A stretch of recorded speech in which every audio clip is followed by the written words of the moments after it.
बच्चों, मैं मुदिता Singh composite school Rasulpur Dasna Gautam Buddha नगर से। बच्चों, पिछले वीडियो में हमने जाना था कि चुंबक क्या होते हैं, कितने प्रकार के होते हैं और उनमें क्या प्रॉपर्टीज़ होती हैं। आज इस वीडियो में हम जानेंगे चुंबकीय क्षेत्र और चुंबकीय बल रेखाओं के बारे में। तो चलिए सबसे पहले जानते हैं चुंबकीय क्षेत्र के बारे में। चुंबकीय क्षेत्र किसी भी चुंबक का वह एरिया होता है जहाँ तक उसके चुंबकीय प्रभाव को अनुभव किया जा सकता है। उदाहरण के लिए ये एक बार मैग्नेट है और ये एक नील कटर है। नील कटर लोहे से बना होता है, इसलिए ये एक चुंबकीय पदार्थ है। आप जानते हैं कि चुंबकीय पदार्थ वे होते हैं जिन्हें चुंबक अपनी ओर आकर्षित कर लेते हैं और वो चुंबक से चिपक जाते हैं। ठीक है, तो जब इस नील कटर को मैंने इससे थोड़ी दूर रखा हुआ है तब ये इसकी तरफ आकर्षित नहीं हो रहा। इसे मैं थोड़ा सा और पास लाती हूँ तो ये चुंबक से चिपक जाता है। तो जैसे जैसे ये दूरी बढ़ती है वैसे वैसे चुंबकीय प्रभाव कम होता जाता है और जैसे ही मैं इसके पास लाती हूँ ये बिल्कुल चुंबक से चिपक जाता है। तो कहने का मतलब जब तक यह नेल कटर या कोई भी चुंबकीय पदार्थ किसी चुंबक के चुंबकीय क्षेत्र के अंदर है तब वह उससे आकर्षित होगा, लेकिन अगर यह पदार्थ चुंबकीय क्षेत्र के किसी भी चुंबक के चुंबकीय क्षेत्र के बाहर है, उसकी रेंज के बाहर है, तब वह उसकी तरफ आकर्षित नहीं होता है। आगे बढ़ते हैं चुंबकीय बल रेखाओं की तरफ। आप चित्र में देख सकते हैं चुंबकीय बल रेखाओं को प्रदर्शित किया गया है।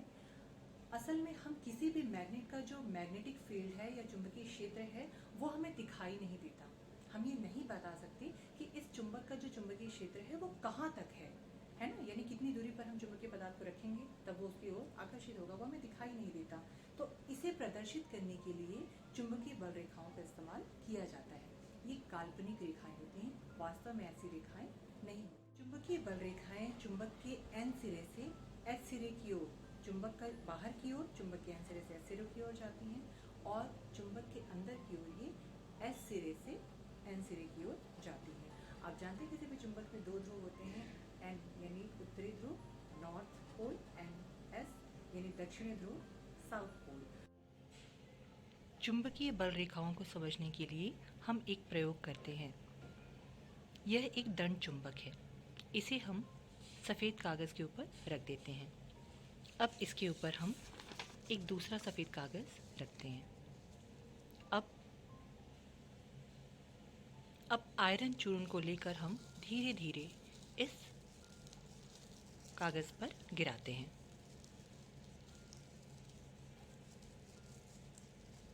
आप देख सकते हैं कि दंड चुंबक के चारों ओर जितने क्षेत्र में चुंबकीय प्रभाव का अनुभव किया जा सकता है वहाँ पर लोहे का चूर्ण एक विशेष प्रकार की आकृति में चिपक गया है ना, या व्यवस्थित हो गया है। हम कह सकते हैं कि व्यवस्थित हो गया है।